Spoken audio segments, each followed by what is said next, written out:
আলহামদুলিল্লাহি রাব্বিল আলামিন ওয়াসসালাতু ওয়াসসালামু আলা খাতামিন নাবিয়্যিন আম্মা বা'দ ফাআউযু বিল্লাহি মিনাশ শাইতানির রাজীম বিসমিল্লাহির রহমানির রহিম আসসালাতু ওয়াসসালামু আলাইকা ইয়া রাসূলাল্লাহ ওয়া আলা আলিকা ওয়া আসহাবিকা ইয়া হাবিবাল্লাহ আসসালাতু ওয়াসসালামু আলাইকা ইয়া নবিয়াল্লাহ ওয়া আলা আলিকা ওয়া আসহাবিকা ইয়া নূরাল্লাহ। আল্লাহ পাকের আখিরি নবী সাল্লাল্লাহু আলাইহি ওয়া আলিহি ওয়াসাল্লামের ফরমানে আলিশান। যে ব্যক্তি এমন কোনো মজলিসে বসে যেখানে না তো সে আল্লাহ পাকের যিকির করে আর না সে তার নবী আলাইহিস সালাতু ওয়াসসালামের উপর দুরূদে পাক পাঠ করে, তাহলে কিয়ামতের দিন ওই মজলিস তাদের জন্য আক্ষেপের কারণ হবে। আল্লাহ পাক চাইলে তাদেরকে আযাব দিবেন কিংবা চাইলে ক্ষমা করবেন। সল্লু আলাল হাবিব সাল্লাল্লাহু আলা মুহাম্মদ সাল্লাল্লাহু আলাইহি ওয়া আলিহি ওয়াসাল্লাম। মাদানী চ্যানেলের দর্শকবৃন্দ, অনুষ্ঠান ফজিলত ও বরকতে স্বাগত।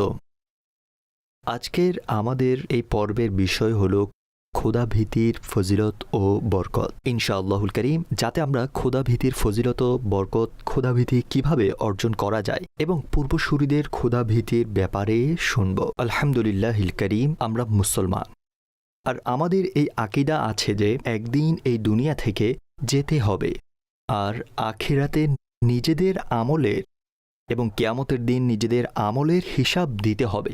যার আমল ভালো হবে তো আল্লাহ করিমের রহমতে সে জান্নাতে প্রবেশ করবে, আর যার আমল গুনাহে ভরা থাকবে তার ঠিকানা জাহান্নাম হবে। সুতরাং আমাদের উচিত যেন আখিরাতকে ভালো বানানোর জন্য বেশি থেকে বেশি নেক আমল করি এবং গুনাহ থেকে বাঁচি। এখন প্রশ্ন এটা জাগে যে আমরা কিভাবে গুনাহ থেকে বাঁচতে পারি এবং কিভাবে নিজেদের জীবন নেক আমল করতে করতে কাটাতে পারি। তো এর জন্য জরুরি আমরা নিজেদের ভেতর খোদাভীতি সৃষ্টি করি, কেননা যতক্ষণ পর্যন্ত মানুষের ভেতর খোদাভীতি থাকবে না তার গুনাহ থেকে বাঁচা অত্যন্ত কঠিন। আল্লাহ করিম কোরআনে পাকে অনেক জায়গায় আমাদের তার ভয় লালন করার, খোদাভীতি অবলম্বন করার প্রতি উৎসাহ দিয়েছে। যেমন তিনি ইরশাদ করেন, ওয়ালাকাদ ওয়াসাইনাল্লাযীনা উতুল কিতাবা মিন ক্বাবলিকুম ওয়া ইয়্যাকুম আনিত্তাকুল্লাহ, এবং নিশ্চয় আমি তাকিদ দিয়েছি তাদেরকে যাদেরকে তোমাদের পূর্বে কিতাব প্রদান করা হয়েছে, এবং তোমাদেরকেও যেন তোমরা আল্লাহকে ভয় করতে থাকো। আরও এক স্থানে আল্লাহ তাবারক ওয়া তাআলা ইরশাদ করেন, ফালা তাখশাউহুম ওয়াখশাউন, সুতরাং তাদেরকে ভয় করো না এবং আমাকেই ভয় করো। একইভাবে হাদিসে মুবারকাতেও আল্লাহ করিমের শেষ নবী সাল্লাল্লাহু তাআলা আলাইহি ওয়া আলিহি ওয়াসাল্লাম খোদাভীতি অবলম্বন করার উৎসাহ দিয়েছেন। যেমন খাতামুন নবিয়্যিন সাল্লাল্লাহু আলাইহি ওয়া আলিহি ওয়াসাল্লাম ইরশাদ করেছেন, যদি তোমরা আমার সাথে সাক্ষাৎ করতে চাও তো আমার পরে ভয় বেশি রেখো। একবার খাতামুন নবিয়্যিন সাল্লাল্লাহু আলাইহি ওয়া আলিহি ওয়াসাল্লাম ইরশাদ করেছেন, হিকমতের মূল আল্লাহ করিমের ভয়। মাদানী চ্যানেলের দর্শকবৃন্দ, কোরআনে করিম ও হাদিসে পাকের সাথে সাথে সাহাবায়ে কিরাম আলাইহিমুর রিদওয়ান এবং বুজুর্গানে দ্বীন রহিমাহুমুল্লাহুল মুবিনের বাণীও খোদাভীতি অর্জনের ব্যাপারে নসিহত হিসেবে বিদ্যমান রয়েছে। হযরত আনাস রাদিয়াল্লাহু তাআলা আনহু পুত্রকে বললেন, হে আমার পুত্র, তুমি নিচু হওয়া থেকে বাঁচবে। সে আরজ করল, নিচুকে? তিনি বললেন, সে যে আল্লাহ তাবারক ওয়া তাআলাকে ভয় করে না। হযরত আব্দুল্লাহ ইবনে মাসউদ রাদিয়াল্লাহু তাআলা আনহুর মৃত্যুর সময় ঘনিয়ে এলে তখন কেউ আরজ করল, আমাকে কিছু ওসিয়ত করুন। তিনি ইরশাদ করলেন, আমি তোমাকে আল্লাহ পাককে ভয় করার, নিজের ঘরকে আঁকড়ে ধরার, নিজের জবানকে হেফাজত করার এবং নিজের ভুলের উপর কান্না করার ওসিয়ত করছি। মাদানী চ্যানেলের দর্শকবৃন্দ, মনে রাখবেন খোদাভীতির 3টি স্তর রয়েছে। যেমন ইমাম গাজ্জালী রহমতুল্লাহি তাআলা আলাইহি এর গবেষণার আলোকে খোদাভীতির স্তরগুলো আমরা শুনব। প্রথম স্তর যায়ীফ, অর্থাৎ দুর্বল। এটা সেই ভয় যা মানুষকে কোনো নেকি অবলম্বন করতে এবং গুনাহ ছাড়তে প্রস্তুত করার শক্তি রাখে না।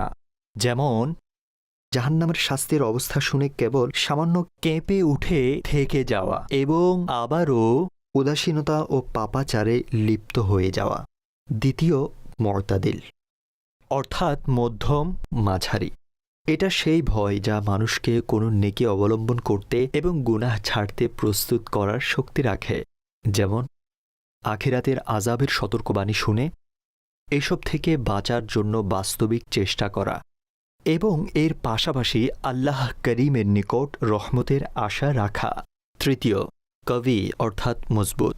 এটা সেই ভয় যা মানুষকে নিরাশা, অজ্ঞান এবং অসুস্থতা ইত্যাদিতে লিপ্ত করে দেয়।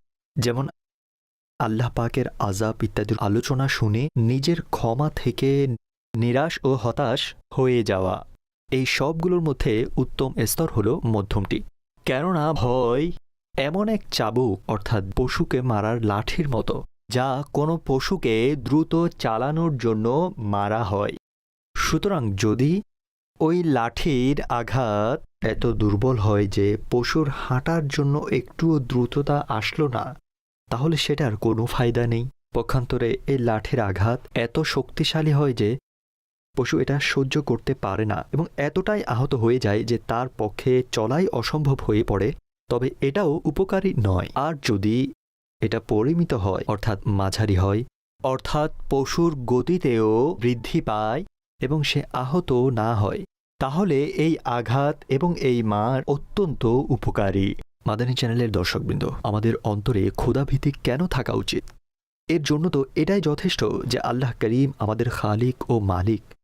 তিনি আমাদের থেকে পরকালে হিসাব নেবেন। তার পাকড়াও খুব শক্ত এবং আযাব অত্যন্ত কঠোর। কিন্তু এটা মানুষের স্বভাব যে যতক্ষণ না তাকে কোনো জিনিসের উপকারিতা বলা হয় বা কোনো জিনিসের বিনিময়ে সে কিছু অর্জন না করে, ততক্ষণ সে সেদিকে আকৃষ্ট হয় না। এই জন্য এখন ক্ষুধাভীতির ফজিলত ও বরকত বর্ণনা করা হচ্ছে, যাতে আমরা এর প্রতি আকৃষ্ট হই। পবিত্র কোরআনে অনেক স্থানে আল্লাহর ভয় পোষণকারীদের জন্য পুরস্কার ও ফজিলত বর্ণনা করা হয়েছে। পবিত্র কোরআনের এক জায়গায় আল্লাহ তাবারক ওয়া তাআলাকে ভয়কারী সৌভাগ্যবানদের আল্লাহর দরবারে নৈকট্য লাভকারী সাব্যস্ত করা হয়েছে। যেমন ইরশাদ হচ্ছে, ইন্না আকরামাকুম ইনদাল্লাহি আতকাকুম, নিশ্চয় আল্লাহর নিকট তোমাদের মধ্যে অধিক সম্মানিত সেই যে তোমাদের মধ্যে অধিক ক্ষুধাভীরু। এই আয়াতে কারিমায় স্পষ্টভাবে বর্ণনা করা হয়েছে যে আল্লাহকে ভয় করে সে ব্যক্তি আল্লাহ তাআলার দরবারে বেশি নিকটবর্তী। অন্য এক স্থানে বলা হয়েছে, ক্ষুধাভীতি দুনিয়া ও আখিরাতে সফলতার চাবিকাঠি।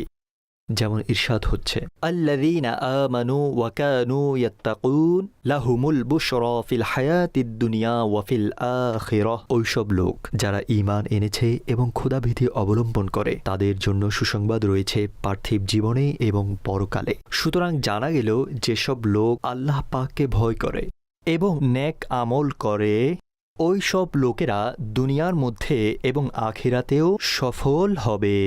এই লোকেদের জন্যই দুনিয়া ও আখিরাতে সুসংবাদ রয়েছে। সূরা রহমানে ক্ষুধাভীতি সম্পন্নদের জন্য দুটি জান্নাতের সুসংবাদ শোনানো হয়েছে।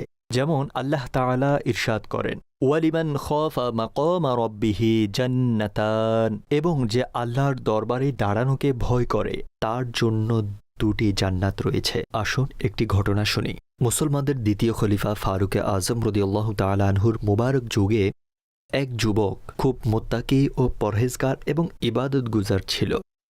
এমনকি ফারুক আজম রাদিয়াল্লাহু তাআলা আনহুরও তার ইবাদত দেখে আশ্চর্য হতেন। ওই যুবক ঈশার নামাজের পর নিজের বৃদ্ধ বাবার সেবা করার জন্য যেত। পথে এক সুন্দরী নারী তাকে নিজের দিকে ডাকত, কিন্তু ওই যুবক তার প্রতি ভ্রুক্ষেপ না করেই চলে যেত।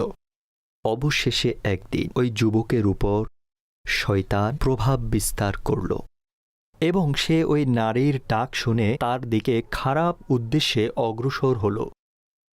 কিন্তু যখন দরজায় পৌঁছাল, তখন তার পবিত্র কোরআনের এই আয়াতে কারিমাটি মনে পড়ে গেল, ইন্নাল্লাযীনা তাকাউ ইযা মাসসাহুম তাইফুম মিনাশ শাইতান তাযাক্কারু ফাইযা হুম মুবসিরুন। নিশ্চয় ওইসব লোক যারা তাকওয়ার অধিকারী হয়, যখনই তাদেরকে শয়তানি খেয়ালের ছোঁয়া স্পর্শ করে, তখন তারা সাবধান হয়ে যায়, তৎক্ষণাৎ তাদের চক্ষু খুলে যায়।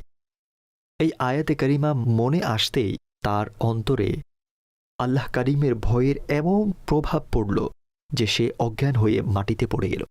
নারীটি ঘাবড়ে গিয়ে ভেতরে চলে গেল। যখন যুবক অনেকক্ষণ পর্যন্ত বাড়ি পৌঁছাল না, তখন বৃদ্ধ বাবা খুঁজতে খুঁজতে সেখানে এসে পৌঁছালেন এবং মানুষের সাহায্যে উঠিয়ে বাড়ি নিয়ে এলেন। জ্ঞান ফেরার পর বাবা ঘটনা জানতে চাইলেন, সমস্যা জিজ্ঞেস করলেন। তো ওই যুবক পুরো ঘটনা বর্ণনা করে দিল। কিন্তু এই আয়াতে করিমার উল্লেখ করতেই আবারও পুনরায় আল্লাহ করিমের তীব্র ভয় জেগে উঠল এবং সে একটি জোরে চিৎকার দিল, আর সাথে সাথে তার রূহ বেরিয়ে গেল। রাতারাতি তার গোসল ও কাফন দাফনের ব্যবস্থা করে দেওয়া হলো। সকালবেলা যখন এই ঘটনা মুসলমানদের দ্বিতীয় খলিফা ফারুকে আজম রাদিয়াল্লাহু তাআলা আনহুর সামনে উপস্থাপন করা হলো, তখন তিনি রাদিয়াল্লাহু তাআলা আনহু তার পিতার কাছে সমবেদনা প্রকাশের জন্য তাশরিফ নিয়ে গেলেন এবং বললেন, আমাকে রাতের বেলা কেন জানানো হয়নি? আমিও তার জানাজায় অংশগ্রহণ করতাম। তিনি আরজ করলেন, আমিরুল মুমিনিন, আপনার বিশ্রামের কথা খেয়াল করে উপযুক্ত মনে হয়নি। তিনি বললেন, আমাকে এর কবরে নিয়ে চলো। সেখানে পৌঁছে তিনি এই আয়াতে মোবারকা পাঠ করলেন, ওয়ালিমান খাফা মাকামা রাব্বিহি জান্নাতান, এবং যে ব্যক্তি আপন প্রতিপালকের সম্মুখে দণ্ডায়মান হওয়াকে ভয় করে তার জন্য দুটি জান্নাত রয়েছে।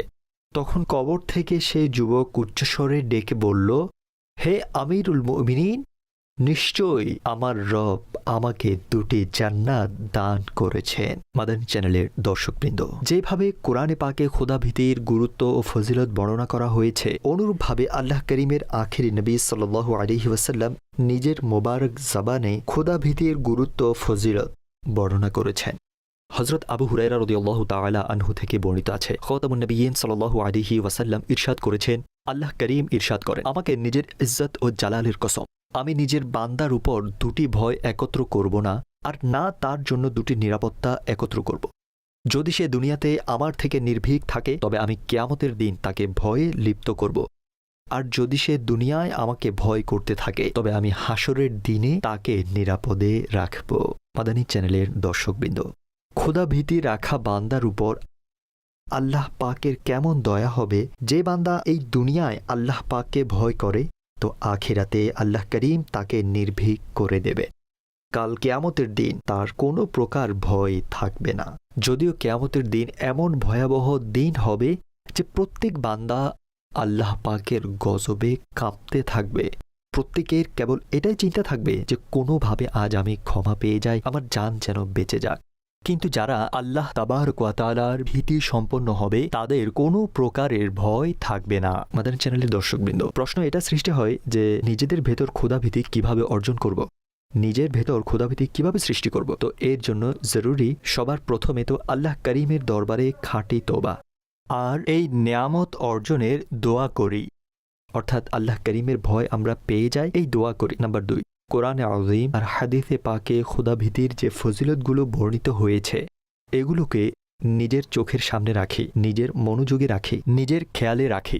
নাম্বার 3, নিজের দুর্বলতা ও অক্ষমতাকে সামনে রেখে জাহান্নামের আযাবের উপর চিন্তা ভাবনা করি যে আমার এই দুর্বল শরীর যা দুনিয়ার সামান্য কষ্ট সহ্য করতে পারে না, সেটা জাহান্নামের কঠোর এবং অসহনীয় আযাব কিভাবে সহ্য করবে। কাজেই আমার আল্লাহ পাককে ভয় করা উচিত আর আখিরাতের প্রস্তুতিতে লেগে যাওয়া উচিত। নাম্বার 4, ক্ষুধাভীতির ব্যাপারে বুজুর্গদের ঘটনার অধ্যয়ন করি।